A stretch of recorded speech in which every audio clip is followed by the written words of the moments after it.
রাজ্যে পালাবদল হলেও রাজনৈতিক হিংসার আতঙ্ক কাটেনি, এমনই অভিযোগ তুলে তৃণমূলের উপপ্রধানের গ্রেফতারির দাবিতে বসিরহাট পুলিশ সুপারের দফতরের সামনে আমরণ অনশনে বসলেন হিন্দু সুরক্ষা সমিতির কর্মকর্তারা। সোমবার রাত থেকে মঞ্চ বেঁধে শুরু হয়েছে তাদের এই অবস্থান অনশন কর্মসূচি। অভিযুক্তকে গ্রেফতার না করা পর্যন্ত অনশন চালিয়ে যাওয়ার হুঁশিয়ারি দিয়েছেন তারা। ঘটনার সূত্রপাত গত 18 মে রাতে। অভিযোগ, বসিরহাটের হাসনাবাদ থানার বিশপুর গ্রাম পঞ্চায়েতের বাইলানি বাজারে বিজেপি কর্মী নিতাই দাসের লাড্ডু কারখানা এবং মুদিখানা দোকানে রাতের অন্ধকারে আগুন ধরিয়ে দেওয়া হয়। ঘটনায় কয়েক লক্ষ টাকার ক্ষয়ক্ষতি হয়েছে বলে জানিয়েছে নিতাই।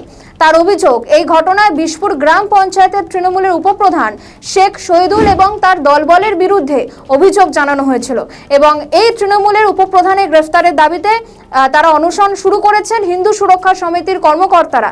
এই অনশন তারা সোমবার রাত থেকে শুরু করেছে, এখনো পর্যন্ত সেই অনশন তাদের চলছে।